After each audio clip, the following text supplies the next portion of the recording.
All right. Okay, you are now live.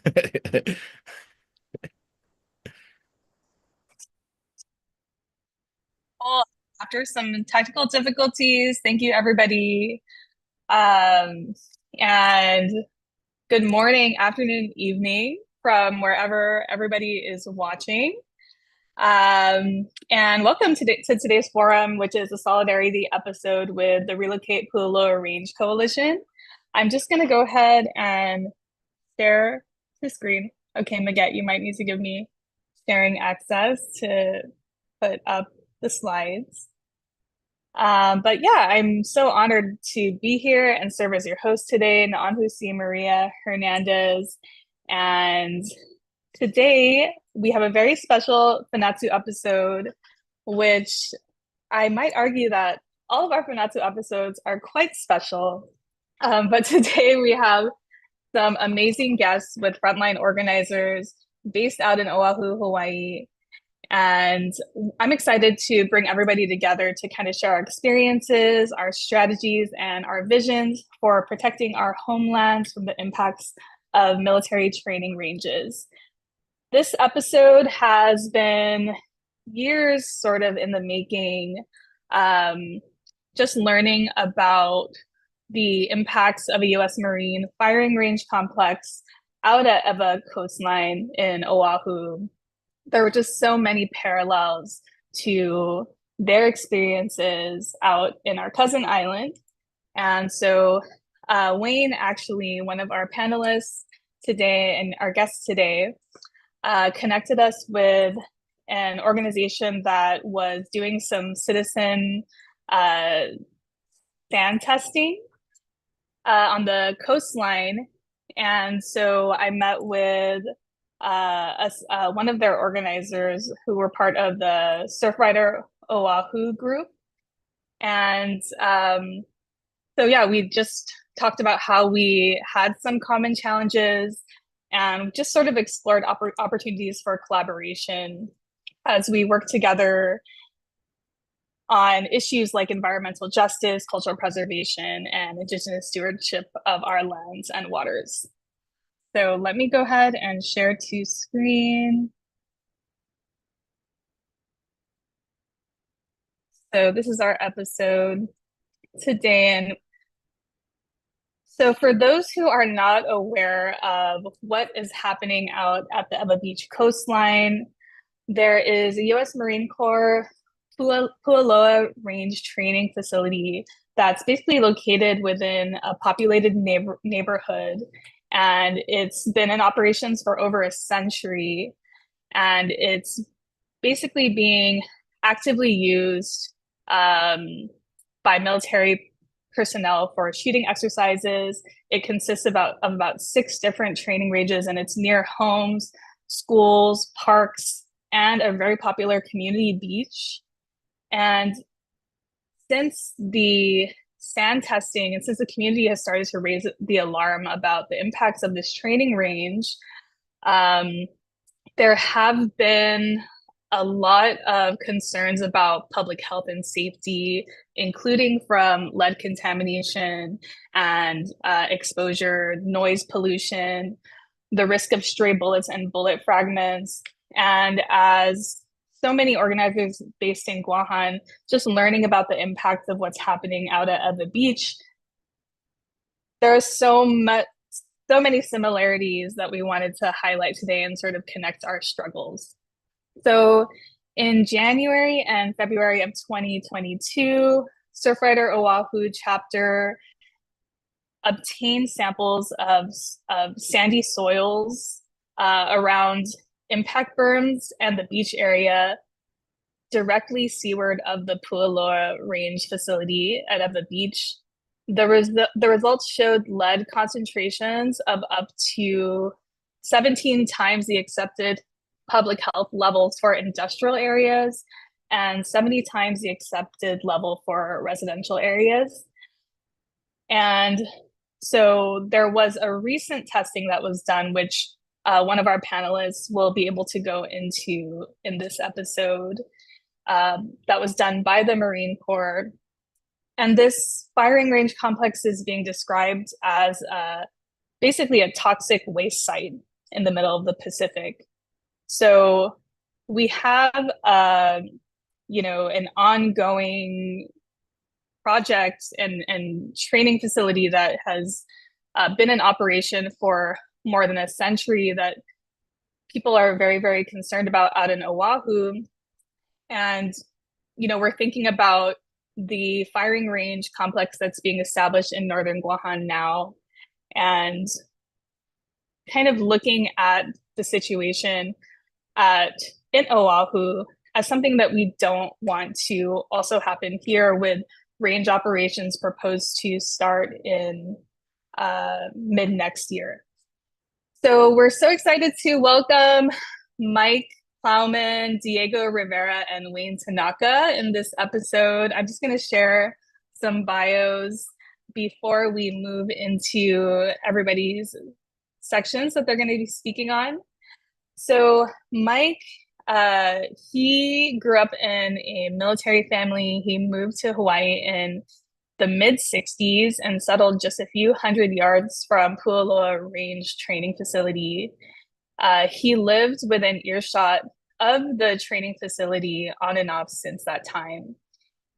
Following a significant change in the prominence of operations conducted at the training range around 2017, Mike became active in investigating the threats to the community and environmental impact posed by the facility relating to shoreline hardening, lead contamination, noise, and danger of projectile escapement to the public and the Honolulu International Air Traffic.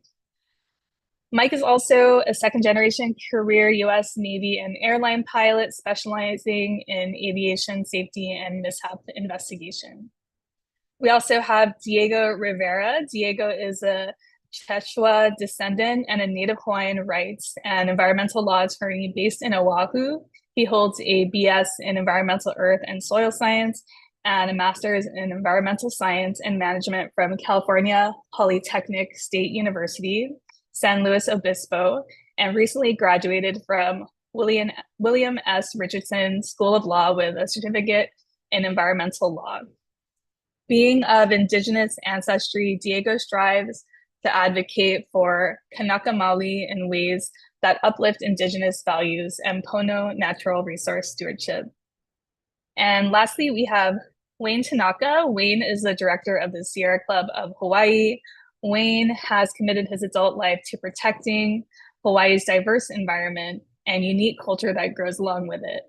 He served a decade in the public policy program at the Office of Hawaiian Affairs, and his passion for native ecosystems and community-based resource management also led him to serve on the board of directors of the Conservation Council for Hawaii.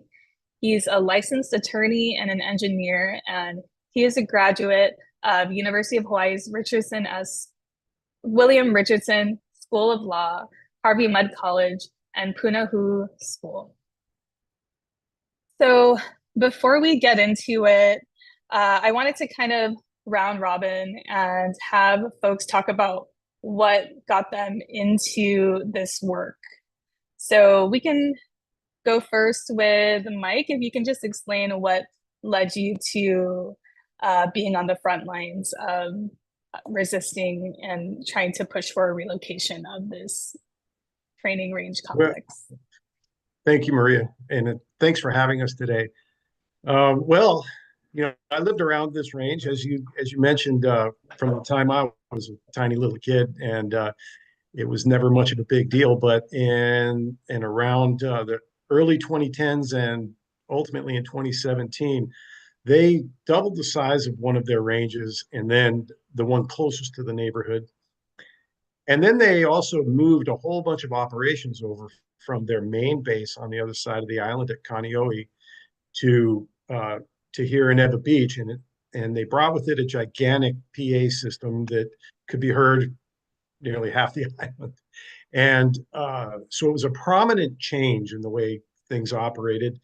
And as I was investigating that, I stumbled upon their plans to do a 1,500-foot corrugated steel sheet pile bulkhead to address some erosion issues they had that they hadn't said anything to us.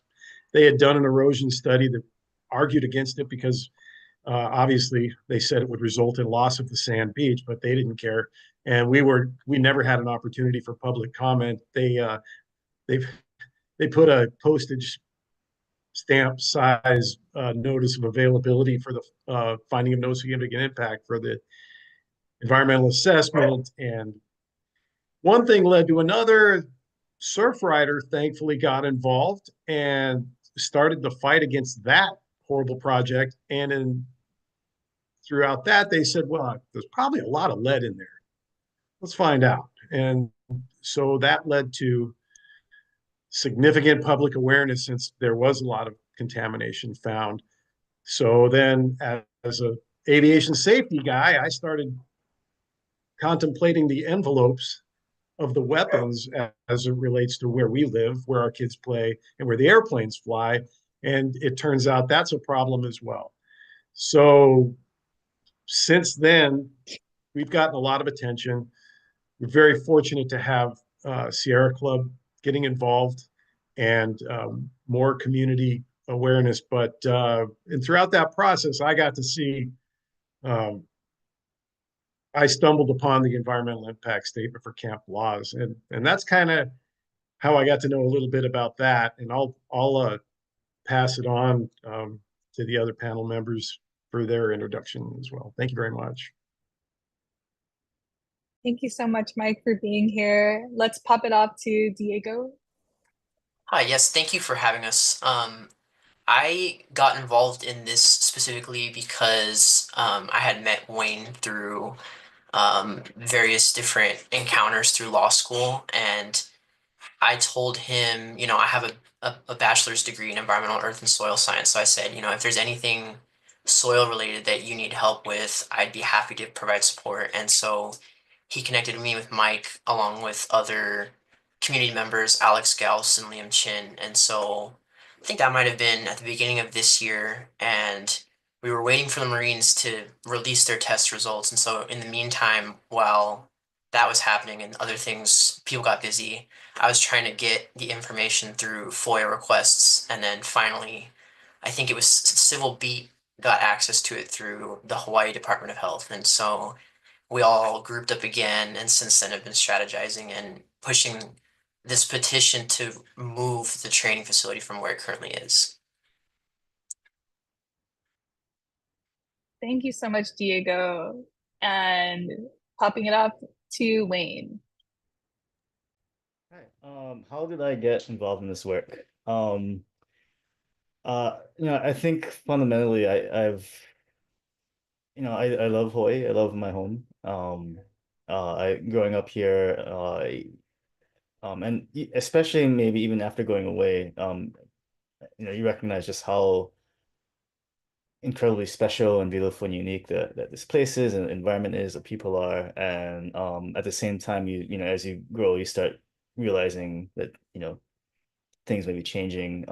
We see the loss of fisheries that and seaweed beds that I used to enjoy, or you just see what happens to our watersheds and invasive species, and so I think I just came to a conclusion that I wanted to do what I could to protect this this place I'm so lucky to live, and yeah, and so through that I just kind of made my professional career has kind of like followed that that desire, and I was worked a lot with the Sierra Club before I came here, advocating for land and water rights, in particular for our Native Hawaiian community at the Office of Hawaiian Affairs, and when they had the opening, there was I came over to Sierra Club, and Red Hill has that Maria that you mentioned was one of our major campaigns, and it just so happened that a month later we had this major fuel spill, and that poisoned thousands of people and contaminated the water system for about 100,000 folks here. And so, yeah, and through that work, we've made, and I'll talk a little about this later, but we just made so many connections with other communities, both locally and abroad, that were dealing with similar crises, right? So Red Hill was not a one-off anomalous situation. It was just another, symptom, another piece of a pattern that unfortunately has is demonstrated across the Pacific and in so many other places. And that that includes hearing about what was going on in Pu'uloa, with the firing range. I actually I have my own personal connections with the area and the coastline there as a fisher, and um, and some scary stuff. So so through that work, I was able to meet Mike and Liam, and was able to connect them with Diego, and I'm just so grateful that there's so many people, as myriad as the challenges are that we're facing, to make this a better place for our kids and our grandkids. I'm just so grateful that there's so many people willing to do that work. And yeah, and I just want to, just express how deeply grateful I am, and so many people here are, for the people in Guahan who came out early on when the Red Hill crisis was starting and added their voice to our demands that the U.S. military deal with this situation and listen to us and remove the fuel from this facility that's just 100 feet above our sole source aquifer. And yeah, I mean, I think that was one of the first shows of uh like global solidarity, that I'm hoping that we can grow, and because that's really what we're going to need, if we really want to get the kind of change and pivots that that are so desperately important at this moment in history. Yes, absolutely. We have a pretty large coalition of groups in Guam who we organize under the Fanogi Coalition, and we're always looking for ways to uplift orgs throughout the Pacific, share petitions, build power in that way. And so this is so important. And I know Red Hill happened, the first massive spill that poisoned thousands happened a few years ago, and that there are updates on that disaster as well. So I know Wayne will share a little bit about that during his presentation. So thank you all for coming. Maguette does have a short news video if you wanted to put that on the screen, just to give folks an overview of the Pu'uloa range and some of the impacts.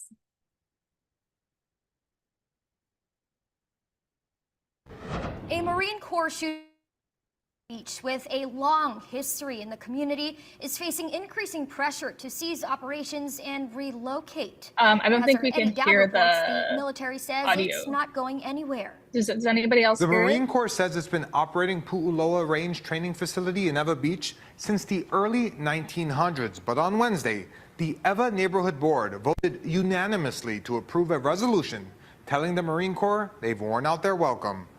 Residents tell Hawaii News Now the noise from the base has increased in the last couple of years, and there has also been other concerns with its operations. On Friday, the military addressed concerns to state lawmakers who are considering a similar resolution like the one passed by the Ewa Neighborhood Board. Again, we recognize that noise is often undesirable. And because of that, we've worked continually with our community over the years to mitigate those impacts, to solve those problems, to include changing the direction of those loudspeakers, to include notifying the community when we change hours, when it's required. We've permanently changed the daily timing of those rifle ranges, and in many other instances, we've worked with our community. When the Marines closed down their annual training in Kaneohe and moved it to Ewa Beach just a few years ago, it created a significant impact that they hadn't counted on, I think. It sounds like we're in a war zone. The amount of noise that has come with it has increased significantly in recent years. The Marine Corps says 7,000 Marines based in Kaneohe now train at the range yearly and claims it's the only place in Hawaii where this training can be accomplished. Now, the Marine Corps says it is looking forward to continued cooperation with the Ewa Beach community to address concerns and resolve problems in a reasonable and responsible manner. Eddie Dowd, Hawaii News Now.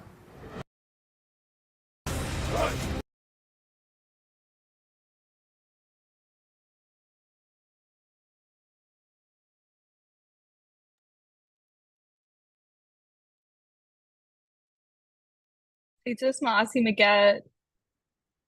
So, yes, I wanted to share a little bit about the impacts and kind of what we're experiencing here in Guahan with the proposed U.S. Marine firing range complex. This is the beach side of that's going to be within the surface danger zone or buffer zone for the firing range. And the beach is called Latexan or Ratidian. There are other areas that are going to be impacted by noise pollution that are nearby.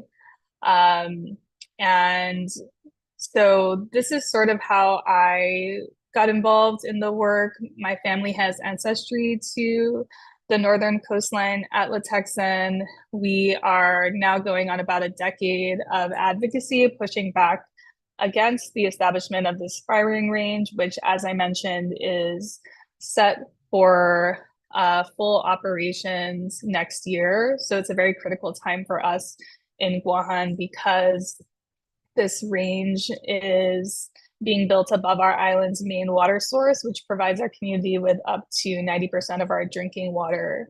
We have experts here, water experts, who have said that this range would not pose any danger to our main water source, which is very troubling to us, considering that there are EPA studies that very clearly state that lead from military firing ranges has the potential to leach into groundwater resources.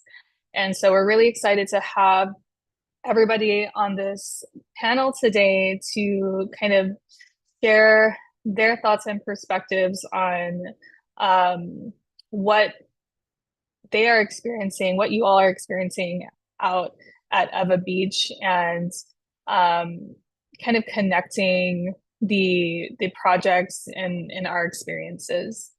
So the firing range complex in Guahan consists of 5 different firing ranges. The surface danger zone extends 3 miles out into the ocean, which will cut off access to fishers. The range is expected to have artillery fired day and night indefinitely for 273 days out of the year, with almost 7 million rounds estimated to be fired each year. There are also about 79 ancestral and historical sites impacted by the range complex, with about 20 that are eligible for the National Registry of Historic Places. There are many ancestral bones that have been found since the beginning of construction. And it's just a really, it's a time for our community to really assess the impacts to our home and the future for our children.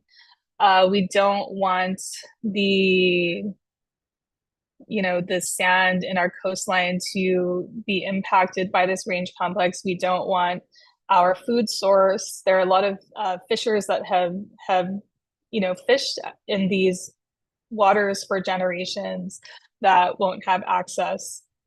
And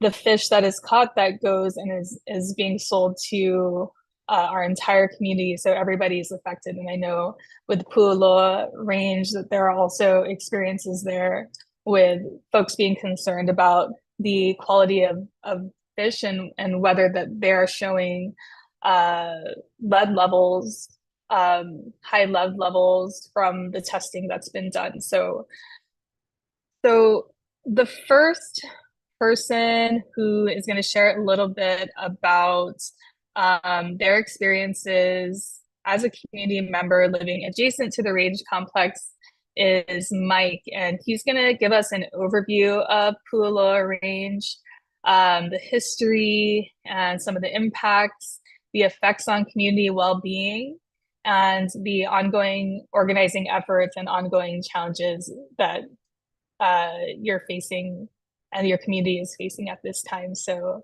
please take it away, Mike, and share with us about some of the effects on the community out there.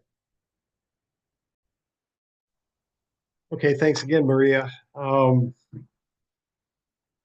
Yeah, as I look at that image and that image of your beautiful beach and those bullets, there's going to be projectiles leaving that range and raining all down on Ritidian. It's astounding to me that they can do this, because my understanding is that range doesn't have any more projectile containment, or actually less than Pu'uloa. But and of course that's one of our concerns. Marines,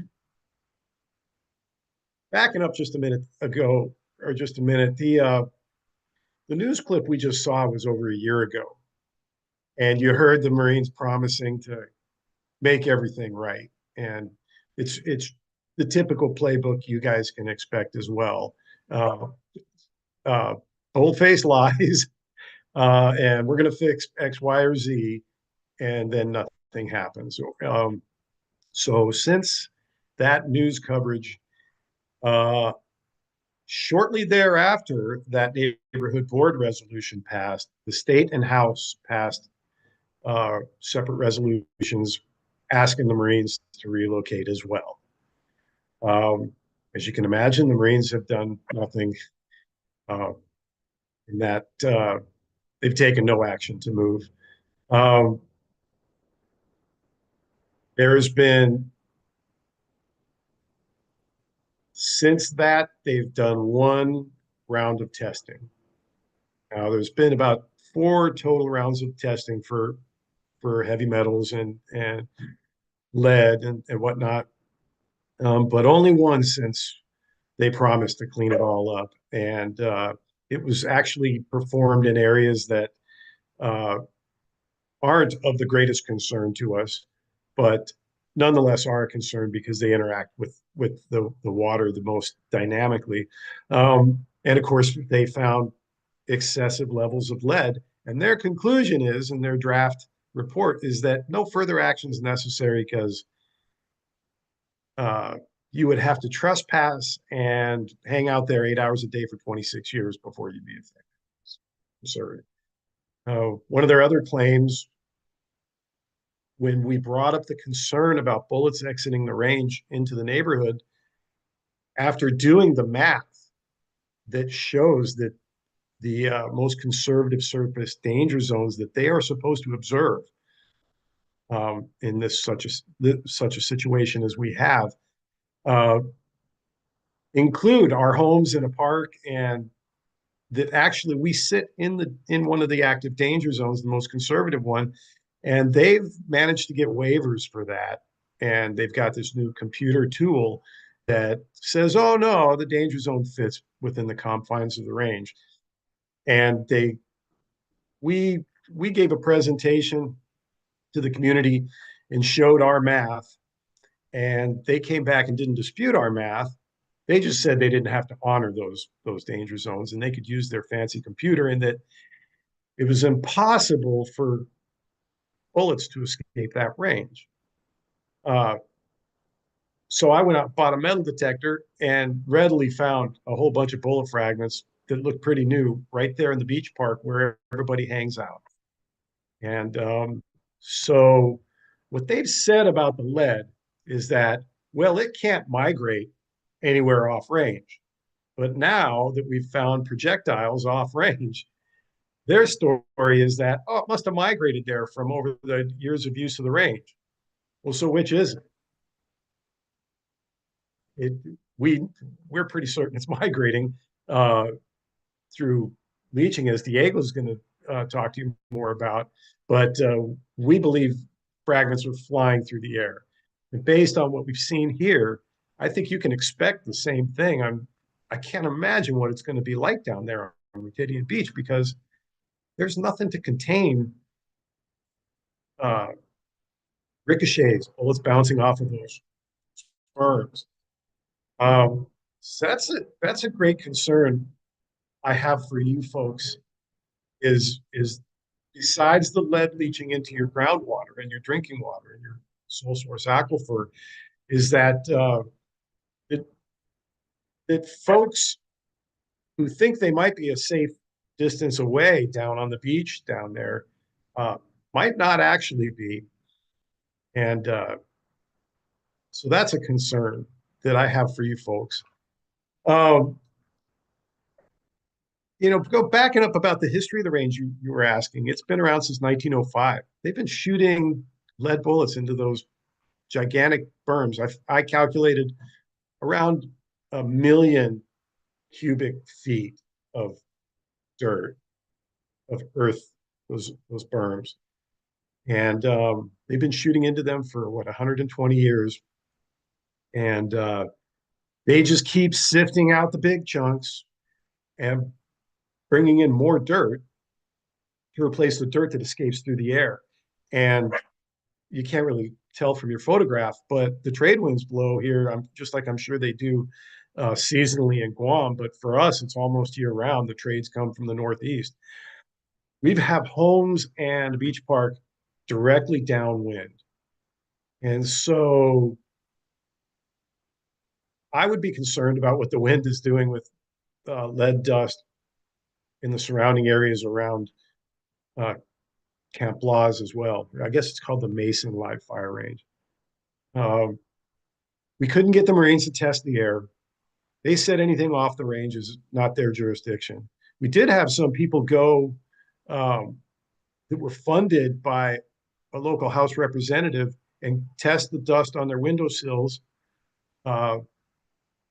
and catch some fish and have those fish tested. Everything's high. And the Marines are saying, well, your house is old, and they really didn't address the fish. But so the noise it's astounding. And I'm a half a mile away, and it's very loud where we live. For the people that live right next to the range, it's an unlivable situation. And an important point is that the land, can I share my screen for a moment, please? Yes, absolutely. One second. Okay, yes. This land right here has been turned over from the federal government to the Department of Hawaiian Homelands. It's going to be somewhere between 300 and 400 homes for Native Hawaiians built right here. A lot of these homes are going to be, the firing lines are closer to the homes than they are to the targets.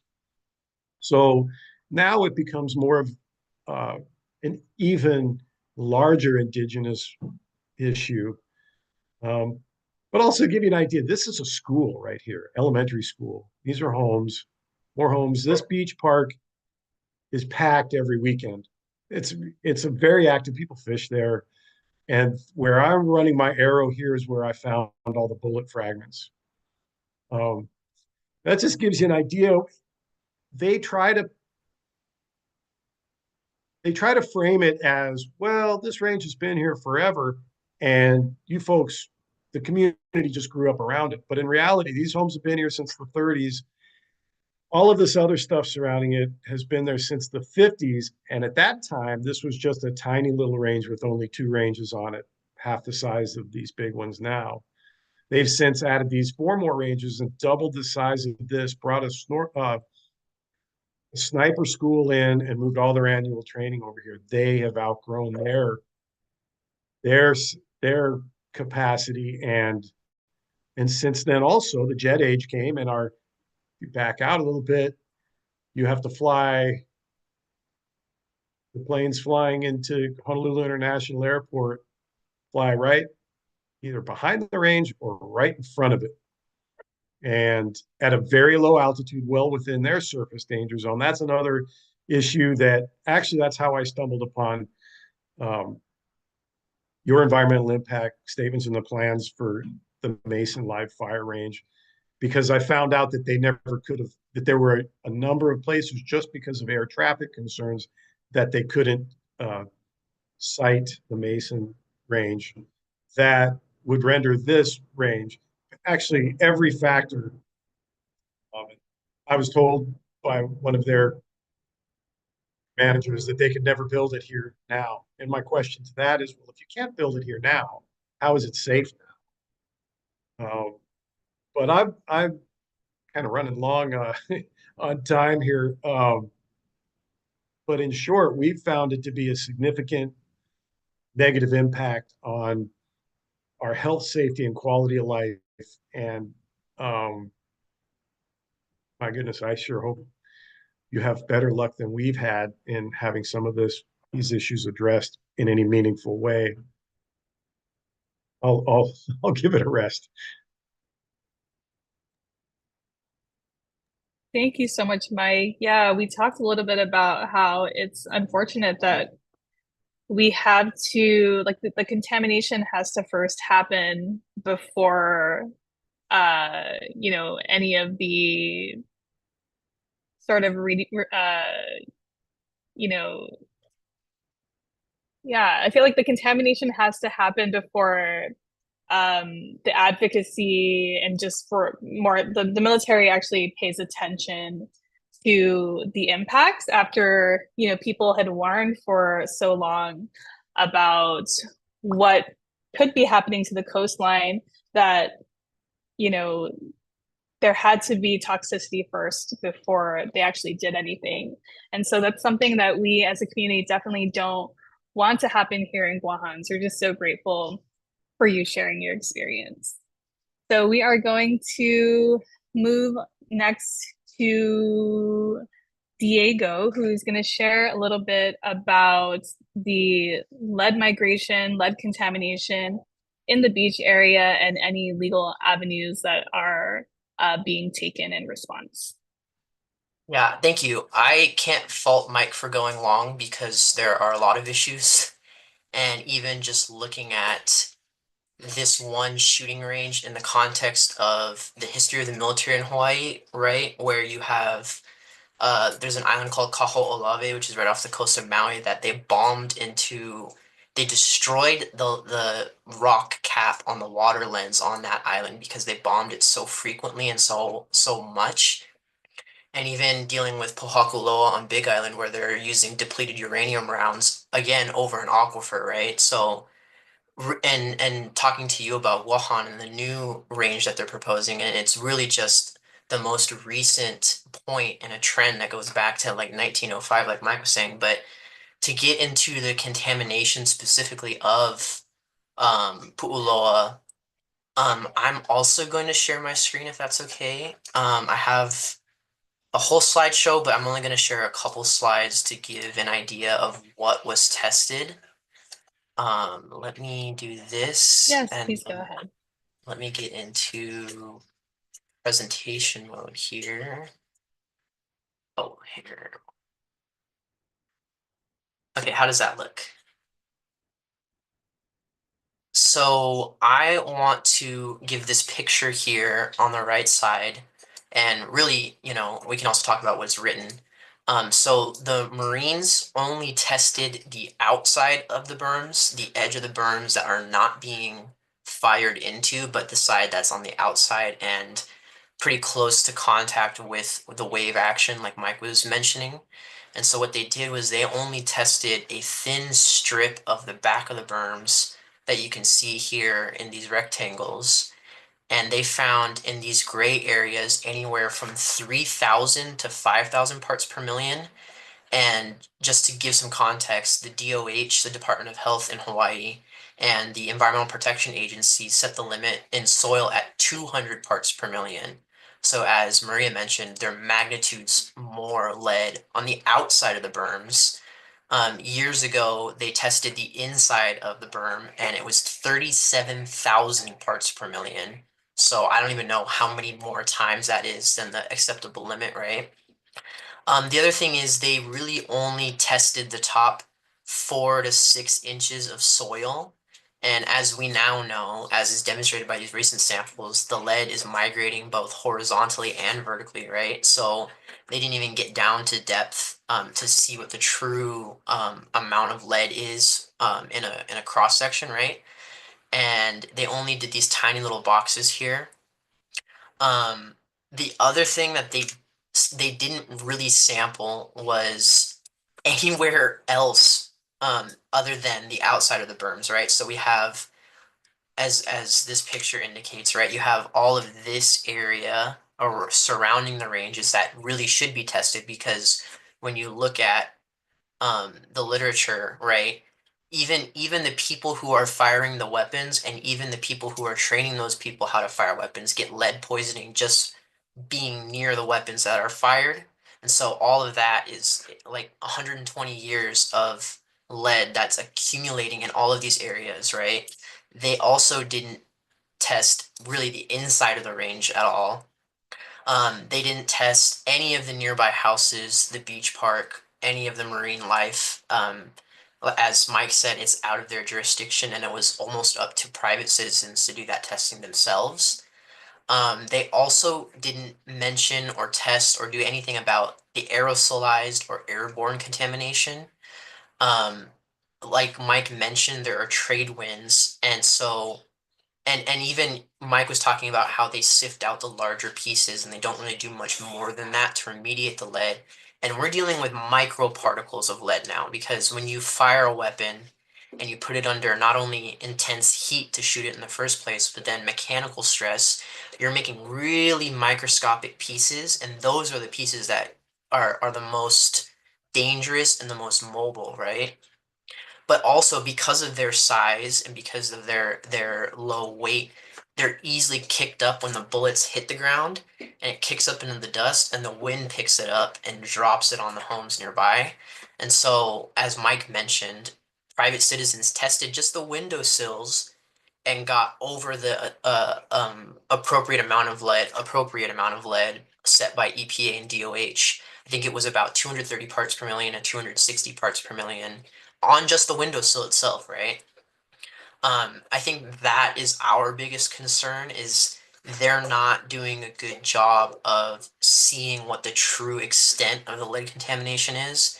They're only picking and choosing that thin line on the beach. They also didn't test any fish, any seaweed species, which, as Mike mentioned, a couple of community members did and found elevated levels of lead in fish, which means that not only is it migrating horizontally through the berm, it's also migrated vertically down into the the aquifer itself, which feeds the ocean, which feeds the seaweed and the fish, right? So that's another similarity here, is even though it's not necessarily in an area where drinking water is a concern, it is overlying an aquifer, and it's even overlying the same aquifer that Red Hill sits on, right? It's all connected from mountain to ocean because of the volcanic nature of the island itself. And so it is migrating, and it's poisoning seaweed and poisoning fish. I could get into the science. There are a lot of scientific articles on lead contamination, because there's a maxim about lead, right? No amount of lead is safe. Lead is extremely dangerous, especially in the high concentrations that we're seeing here.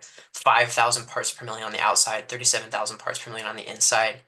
And there's all of these different contamination pathways that the Marines are just conveniently ignoring, because I don't want to make guarantees, but I imagine that were they to expand their testing, they would see a much larger footprint of lead contamination. I don't know what time I'm at. I do want to touch on, you mentioned that there are burials and that there are secret sites in Retidian in the area that they're planning to build that shooting range. And while that might not be the case in Ewa, that certainly is the case in other training areas in Hawaii. There's Pu'uloa Ridge out in Big Island, which is on the sacred Mauna Kea and Mauna Loa, right? And there's also Mokua Valley out in west side Oahu, where that was a major training range, and that area is extremely sacred too. And so even if we're looking at other training ranges or other military installations, that's also a problem in Hawaii, right? And so I'm not super familiar with Guahan laws and how they interact with federal law, but there's the Section 106 process about historic preservation that is a very important process where they need to consult with you guys about these burials and these sacred sites that are in the area, right? They have to consult with you guys as part of the EIS process. And so that's absolutely one legal avenue to take in defending these areas, right? But yeah, I wanted to make sure I touched on that too, since we are talking a little bit about the legal aspects.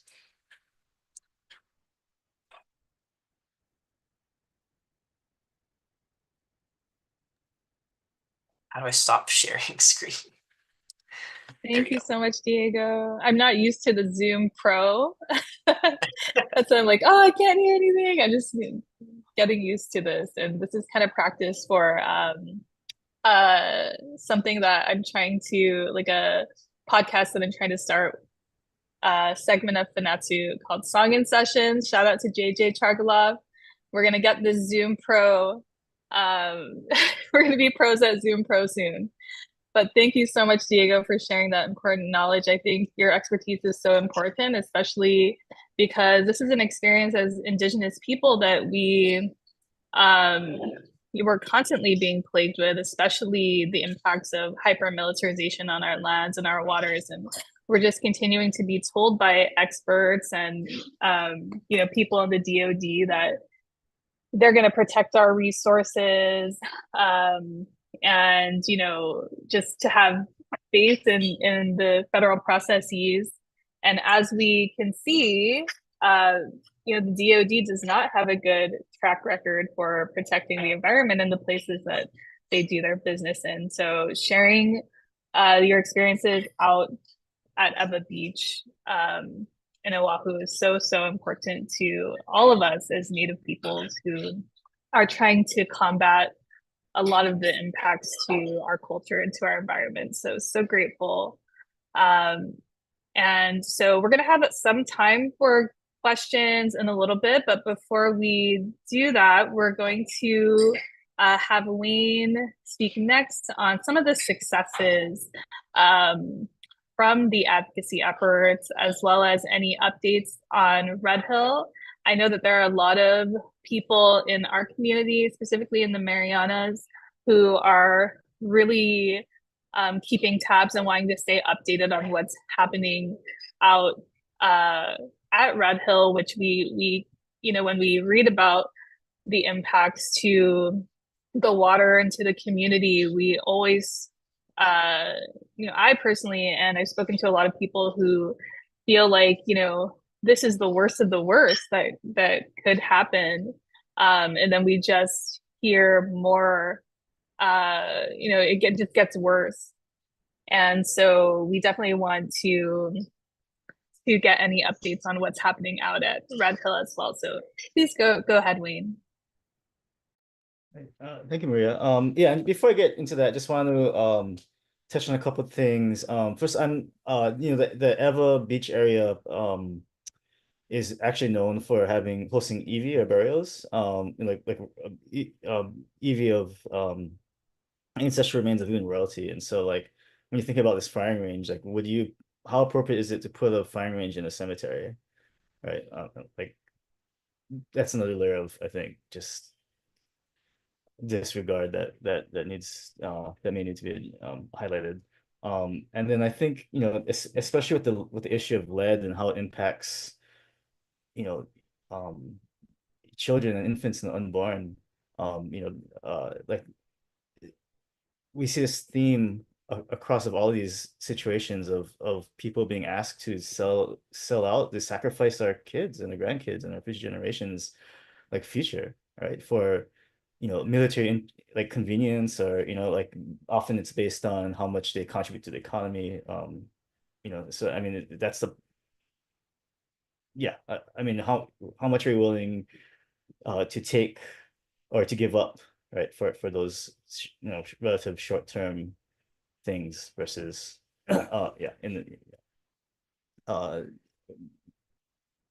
versus like working towards making this world a safer and a better place for our kids.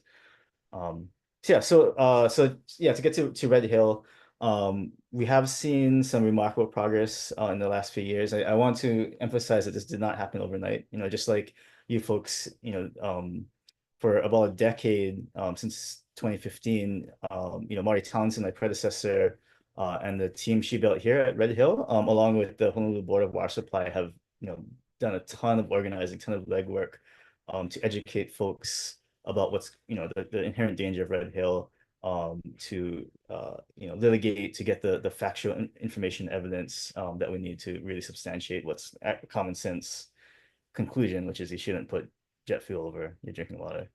Um, um, yeah, but that being said, we have uh, been able to organize and advocate and put pressure on key decision makers in Congress and in DC to finally order the closure of this facility and the removal of its fuel, which is pretty remarkable, right? For 80 years, it's been a ticking time bomb over our water, and we were finally able to at least get the federal government to acknowledge that and to take action to deal with this threat. We're not out of the woods yet, but we have been able to see the successful removal of about 104 million gallons of fuel, almost most of the fuel that's in the facility. And they're still working through the removal of the sludge and the cleaning up of the facility as well as the surrounding environment from the 5,000 to 2 million gallons of fuel and other hazardous materials that have been released. And that's ongoing work, and it's gonna be a 23-year campaign. But that being said, I think one of the real successes is how we've been able to bring together so many people that wouldn't even talk to each other, much less work with each other, to all stand up for our water, to protect our water and to protect our home and protect our future and everything that we love. And so that includes, I mean, you have Native Hawaiian culture practitioners, leading the charge. You have other environmentalists. You have doctors and teachers and lawyers and blue collar workers. We have reformed gang members, maybe some non-reformed ones, and even like Democrats, Republicans.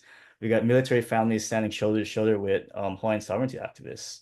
And so and that's just on a local level. And also, as we've been doing this work, we've also been able to make relationships and connections with so many other communities dealing with similar situations, right? In Okinawa and Guahan, obviously, Alaska, even places like Albuquerque and Camp Lejeune and Puerto Rico and Vieques. And that's, yeah, I think these relationships and connections are going to be key, because we're all doing the same thing and we're all seeing the same thing. And if it's a community working in isolation or even several communities, just kind of working, not talking to each other, it's easy to divide and conquer. It's easy to ignore, what we're trying to do, what we're seeing. But really, what needs to happen is a systemic shift, right? We need to shift how how what policies and priorities are, what priorities are for the national policies, right? Like we need to make it so that we're not destroying the very thing we're going to need the most, as our planet grapples with this existential climate crisis. And so we really don't have a choice other than to band together and to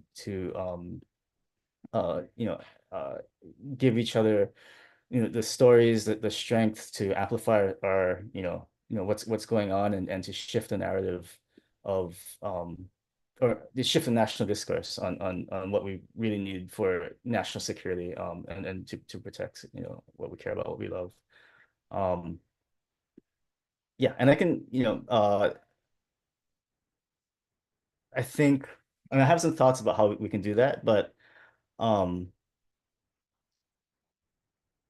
think the main thing I want to point out is that the military, the U.S. military, it's great at what it wants to do, and it's great of like fighting other militaries and working off of fear and so forth. But what they are not good at, what they can't do is understand how to deal with people coming together, not out of fear, but out of love, love for each other and for their place. And, I have a story, something that really resonated with me was we had a big PFAS spill in 2022, and with PFAS, forever chemicals, I know there's aquifers in Guahan that have been contaminated as well, so it may be familiar, but I mean, that was kind of like, it really galvanized the community. About maybe 1,500, 2,000 people within a week came together to march 3 miles to the doorsteps of Pacific command headquarters. And towards the end of that march, um, we're all crossing this last street. There's this big, busy NEX mall. Traffic's kind of backing up because there are 1,500 people crossing the street, and you could, you could tell some people in the cars might want to have gotten out of there sooner, but Jimmy Up, one of our organizers, he had a big bullhorn. He just started shouting to the cars like, oh, we love you, we love you, we love our home. This is your water too, and we're doing this because we love you, and we're protecting what we love. And the Navy can't fight that. The military can't fight that. They don't know how to respond to that. And that really gave me a lot of hope.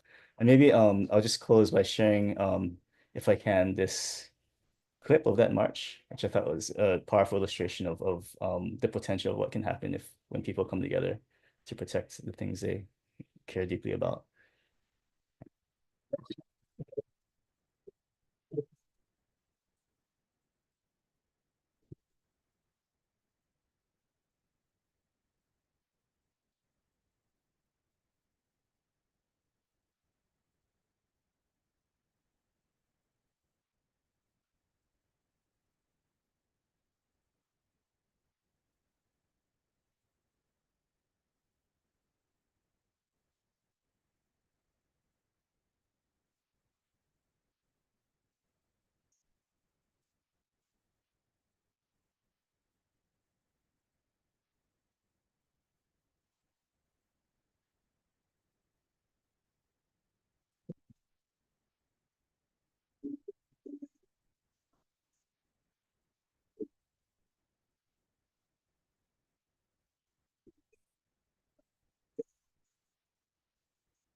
Yeah, and shucks, there's a marches with a big banner that was from Guahan that had handprints of like dozens of people, or like just, yeah. That was also a big part of that demonstration. So Oh, that's beautiful. Oh my gosh. Yeah. Thank you so much for sharing. I'm not sure if I was the only one that couldn't hear the audio, but I'm getting used to Pro, but yes, that's amazing. That looked like easily 1,000. Would you say 2,000 or more people that yeah, came out to that? yeah, at least 1,500. I think other folks are estimated about 2,000 maybe. Wow, that's insane. Was that the Red Hill water protectors or was that like a multi-org um action? Yeah, it was multi-org action, and we were able to actually bring together like several dozen groups to kind of contribute their resources to make that happen. That's amazing. I love how we as community organizers are really starting to center co-creating and co-organizing amongst like multiple groups. I feel like those are the best activations in Guahan when we get like, 8+ groups together and contribute resources. We just held a walk for water as well. This year, the first ever walk for water at the Texan, and got a few hundred people out. So thank you so much for sharing that. We do have a few questions. The first one was submitted, and let me just read it here. It's submitted via WhatsApp. Being in the position that you're in now in Oahu, what would you say to people who don't see the urgency around the firing range in Guam? Would anyone like to take that question?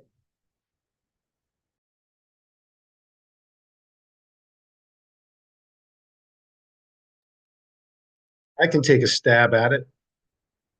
Um, you know, we've struggled with awareness, and as we've gained awareness, we almost had almost a little too much success too early with those resolutions, because the resolutions passed, and then kind of almost didn't have enough horsepower with volunteers and activists that wanted to get out there and keep the pressure up. But it's been a struggle, and my advice would be find every nonprofit you can and keep knocking on their door and persuading them that this is everybody's fight. And without acting together, we can't overcome any of these hazards and injustices.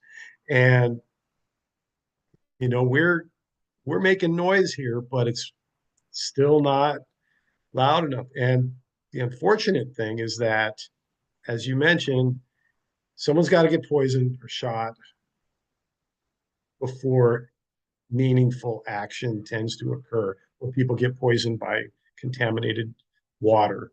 But my advice would be you bring it up at every neighborhood public forum you can. You don't stop bringing up the problems and the potential problems. And I would, if I were in the shoes of you folks, I'd point to us and we can point to you.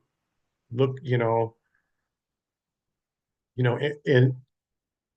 at Camp Laws, you're failing to learn the lessons that you've been given at Ewa Beach, and you're doing the same things. You're making your bullet traps out of the same material that is permeable. Anyway, I would look to just keep beating the drum and don't stop, and bring everybody on board that you can. And yes, point to other examples of problem areas such as ours.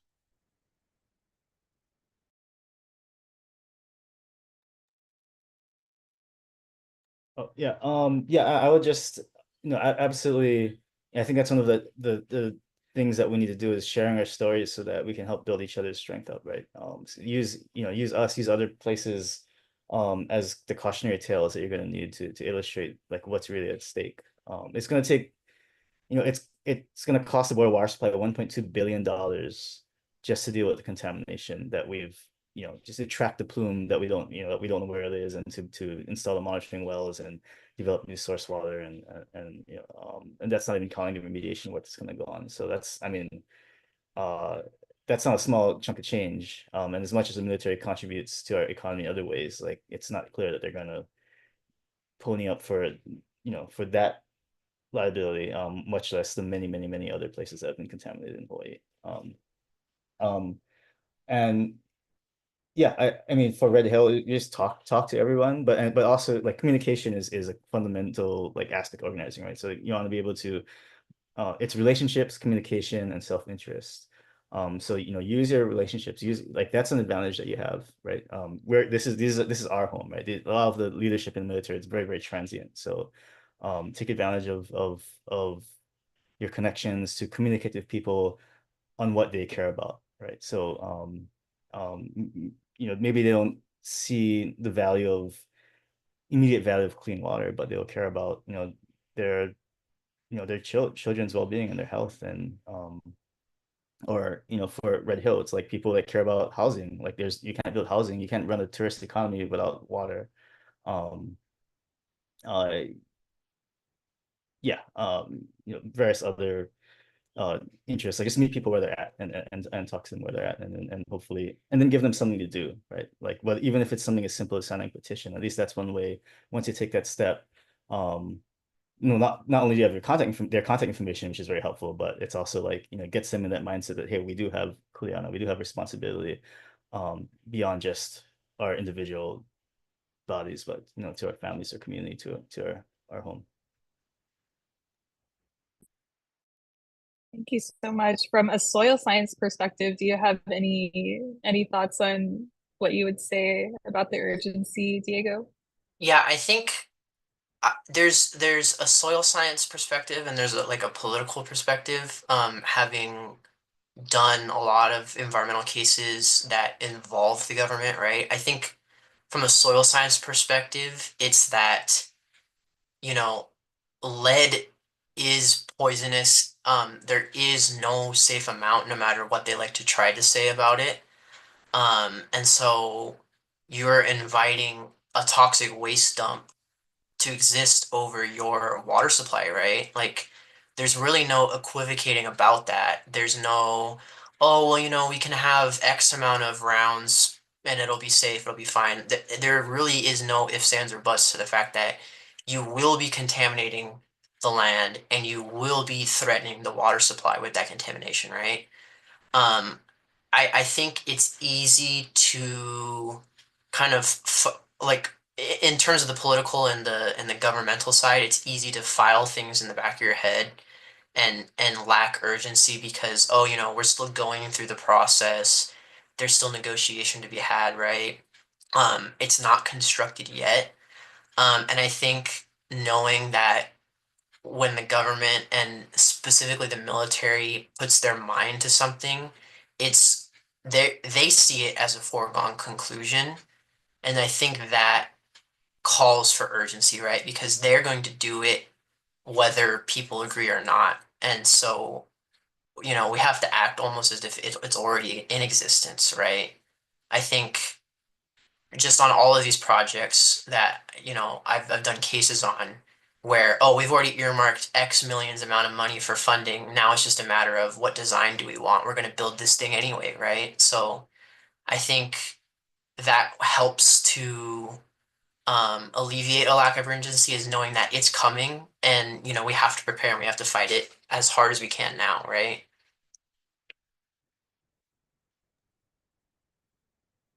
Absolutely. Thank you so much. We have a lot of other questions, but I think we might need to just to time check. It's 1:12, so we are over. If folks are want to contact the organization, is there a way that they can best do that to ask any additional questions that we weren't able to get to in the episode?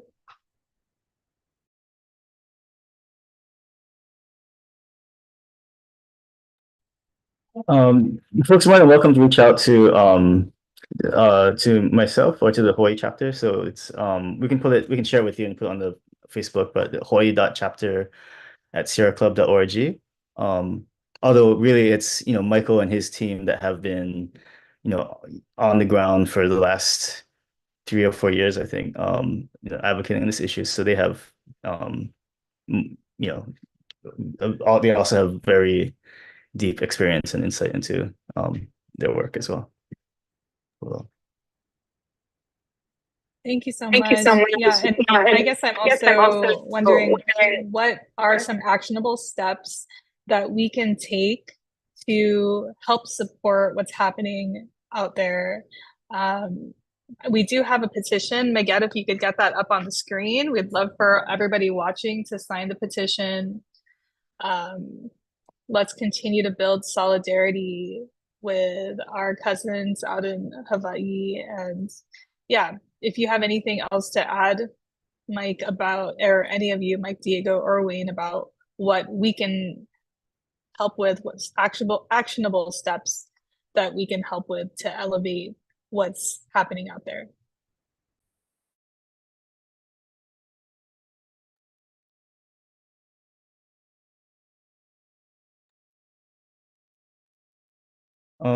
I do believe that Mike folks have an Instagram account as well.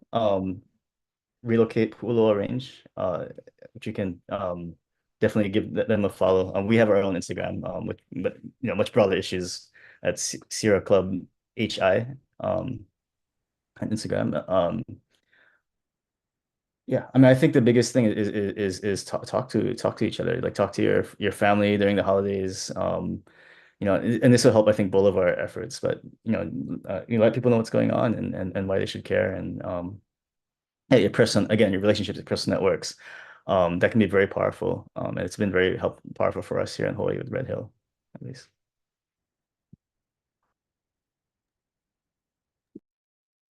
I also Thank think, you all so much.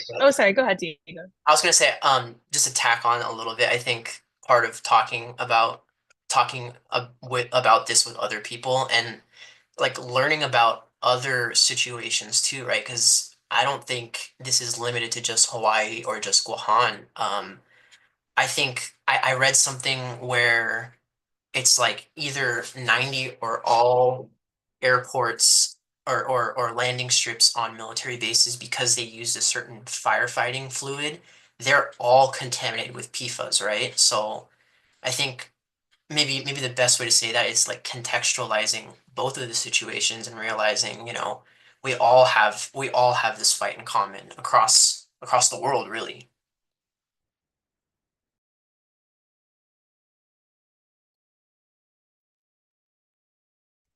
Thank you so much. And I see that we have a special guest, your puppy. Shout out to what's your pup's name? Her name is Piper. She's a 60-pound lap dog. Hi, Piper. Oh, we're so glad you could join us today. So, yes, thank you all for joining this important conversation, and thank you all for the important work that you're doing to protect our Pacific homelands. Let's ensure that we stay connected and continue to support each other in this critical movement. Mahalo, situs ma'asi, and take care. Thank you, everybody. Thank you to Fanachu Podcast for providing us with this platform. Thank you, Maget, for helping with all of the tech behind the scenes. And yeah, this was a great episode. So grateful for you all.